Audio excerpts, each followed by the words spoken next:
Football, in its purest essence, is made of instants that seem to last centuries and of numbers that, when charged with soul, cease to be mathematics and become poetry. When the ball crossed the line and the scoreboards, from giant screens to smartphones trembling in the hands of those watching in distant time zones, updated the figure to 910, Lionel Messi didn't just add another entry to his statistical biography. He consolidated, with the precision of a goldsmith and the lightness of a poet, that immortality is not a static destination, but a daily construction, woven with microscopic decisions, with tactical patience, with the silent refusal to accept that time is an enemy to be feared. 90 goals separate the Argentine from the symbolic milestone of 1,000 goals, a figure that, a few seasons ago, was treated as an exercise in speculation or as a myth of passionate fans. Today, it pulses with the concrete reality of someone who transformed discipline, spatial intuition, and love for the craft into a trajectory that already transcends sport, geography, and the very notion of human limits. The 910th goal is not a cold number on a spreadsheet. It is a collective sigh of relief, a contained cry of celebration, a powerful reminder that genius, when allied with resilience and tactical humility, knows no expiration date. It is the materialization of a life philosophy that preaches constancy over fleeting intensity, mental clarity over brute force, and silent dedication over media noise. It is living proof that art does not age, it merely changes its skin, adapts to the wind, and continues to dance even when the stage seems to shrink. The context preceding the play reveals much about the player's maturity and the evolution of modern football. In a match where the opponent organized themselves in low lines, seeking to close central corridors with defensive compactness and coordinated pressure on ball outlet, space seemed non-existent. Contemporary teams study Messi with algorithmic obsession. They map his body turns, anticipate his filtered passes, block his preferred passing lanes, try to isolate his influence in the final third through double-teaming and staggered coverages. And yet, he finds the gap. He received the pass in transition, apparently without clear options, with two markers closing passing angles and the opposing defense retreated in a compact block. But Messi doesn't play only with his feet. He plays with his mind, with muscle memory, with the peripheral reading of someone who has already lived through thousands of identical situations and knows, before the ball even arrives, what the next movement will be. He adjusted his body with impressive economy, eliminated the first marker with a dry first-time touch, shifted his center of gravity to attract the second defender and, in a time interval that barely exceeds 2 seconds, released the finish with his left foot. The ball described a precise trajectory, close to the grass, bypassing the goalkeeper's stretch and finding the lower angle with surgical exactness. There was no overwhelming force, nor athletic desperation. There was reading, calm, and that almost supernatural intuition that separates the good from the eternal. The stadium exploded in a sound wave that seemed to shake the structures, but Messi maintained his characteristic composure. A brief smile, a look at the teammates who ran in his direction, and the silent recognition that another step had been taken on the ladder leading to the millennium. This emotional restraint is not coldness, it is wisdom. It is the understanding that fleeting euphoria does not build legacy, but daily consistency does. It is the profound understanding that the true master does not celebrate the strike, but celebrates the dance that preceded it. Technically, the 910th goal is a masterclass in cerebral football. It demonstrates how the player's tactical evolution has accompanied the evolution of the sport itself. In the early years of his career, Messi depended on explosive accelerations, on consecutive dribbles, on changes of pace that destabilized individual defenses. Today, at 38 years old, he compensates for the natural loss of speed with impeccable positioning, with reading anticipation, with the ability to manipulate defensive lines without needing to run unnecessarily. He understands that space is not created only with legs, but with intelligence. He attracts marking to open corridors for teammates. He drops back to seek the ball and drag center backs. He accelerates only when the opportunity is clear and the risk is minimal.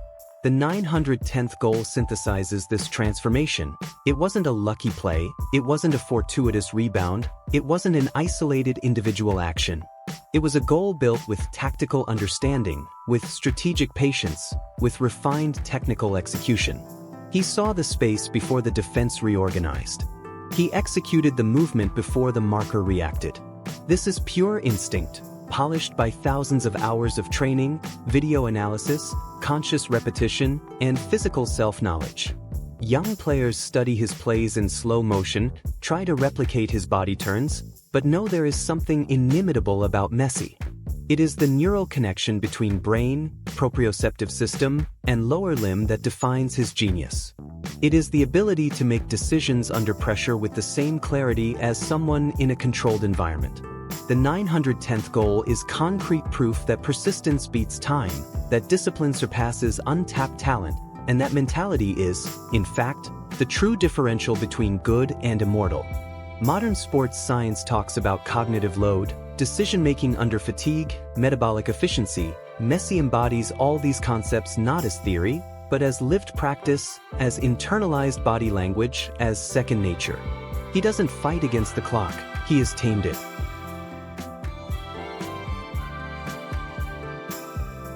What makes the 910th goal truly extraordinary goes far beyond technical execution. It is deeply rooted in the historical and emotional context that surrounds it. Messi is no longer at the epicenter of European football, where he spent most of his career forging legends for Barcelona and, subsequently, Paris Saint-Germain. He finds himself in a distinct phase in the United States, wearing the colors of Inter Miami, in a project that seeks to elevate the standard of Major League Soccer and consolidate football as a cultural phenomenon in North America. Far from representing a decline, this change of scenery demonstrated that his talent is self-sufficient, independent of structures, leagues, or external expectations. He proved, once again, that he is not a product of a specific tactical system, but rather the system itself in movement. Where he steps, the game transforms. Where he touches the ball, the field's geometry recalibrates. Each goal at this stage of his career carries a different symbolic weight. It's no longer about proving something to critics or breaking records out of vanity, but about honoring a trajectory, inspiring a new generation, and demonstrating that the limit is, in fact, a mental construction imposed by those who accept stagnation as destiny. The comparison with Cristiano Ronaldo, as it could not fail to be, remains an inevitable and profoundly healthy narrative axis for contemporary football. While CR7 pursues his numbers in Saudi Arabia with the methodical determination of a gladiator, transforming repetition, physique, and unshakable mentality into a goal-scoring machine, Messi weaves his work on MLS pitches with the fluidity of a poet who writes verses with his feet. They are two distinct paths, two philosophies of excellence that, paradoxically, converge toward the same mountain of immortality. Ronaldo is discipline personified, living proof that work surpasses untalented talent. Messi is intuition elevated to art, the demonstration that spatial intelligence and refined technique can rewrite the rules of the game. The 910th goal reignites this dialogue that defined 2 decades of global football, reminding the world that greatness does not have a single format. Both elevated the standard required of modern athletes, both challenged the biological logic of aging in high-performance sports, and both prove, daily, that football is broad enough to harbor multiple legends without one overshadowing the other. This duality does not divide the sport, it enriches it. It shows that there are multiple roads to the top, and that mutual respect is the true trophy of healthy rivalry. For fans scattered across 5 continents, each Messi goal is much more than a sporting event. It is a chapter in a collective saga that crosses generations. The 910th is not just a statistic that fuels debates in podcasts and forums. It is a moment that will be kept in digital albums, reproduced in family conversations, taught in neighborhood schools, and revisited in future documentaries. Children who never saw Messi in his physical prime at Barcelona, who didn't follow his first call-ups for the Argentine national team, now grow up watching his plays in the North American League, silently absorbing the lesson that passion has no expiration date and that excellence can reinvent itself without losing its essence. He has become an effective bridge between grandparents, parents, and children, uniting generations around the same narrative of overcoming, technique, and humility. On social media, The celebration was instant and overwhelming. Hashtags trended within minutes, videos with multiple angles went viral, and public figures from areas as distinct as music, cinema, politics, and technology paid homage. Respecting Messi today is recognizing that we had the historical privilege of witnessing, in real time, the construction of a myth that doesn't depend on marketing, but on absolute consistency. The post-goal posture was as striking as the execution of the play. Far from egocentric celebrations or self-promotion gestures, Messi ran toward his younger teammates, embraced the fullback who made the defensive coverage, pointed to the bench where reserves and coaching staff were celebrating, and thanked the fans with a contained, almost intimate gesture. This attitude contrasts strongly with the culture of exacerbated individualism that, unfortunately, often dominates modern sport. He carries the weight of being considered by many the greatest player of all time, but walks with the lightness of someone who understands, at the deepest level, that football is, above all, a collective sport. His role at Inter Miami goes far beyond goal counting. He is a tactical mentor, an example of professionalism, the emotional lighthouse that guides the locker room in moments of pressure and uncertainty. The 910th goal is dedicated, symbolically, to all who believed in him when he was just a boy from Rosario, with a frail body and a dream that seemed too big for the circumstances. It is a tribute to those who saw potential where others saw limitation, and who bet on genius before it was universally recognized. It is a silent thank you to the doctors who treated his growth, to the coaches who adjusted his position, to the teammates who covered his back, and to the fans who never stopped believing, even in moments of silence and doubt.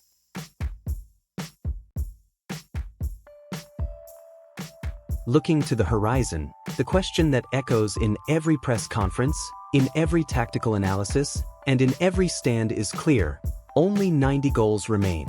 Numerically, it seems a short distance. Contextually, each one of them will be a distinct battle. For Messi, nothing is impossible, but he never treated his career as a race against the clock, but rather as a journey of purpose.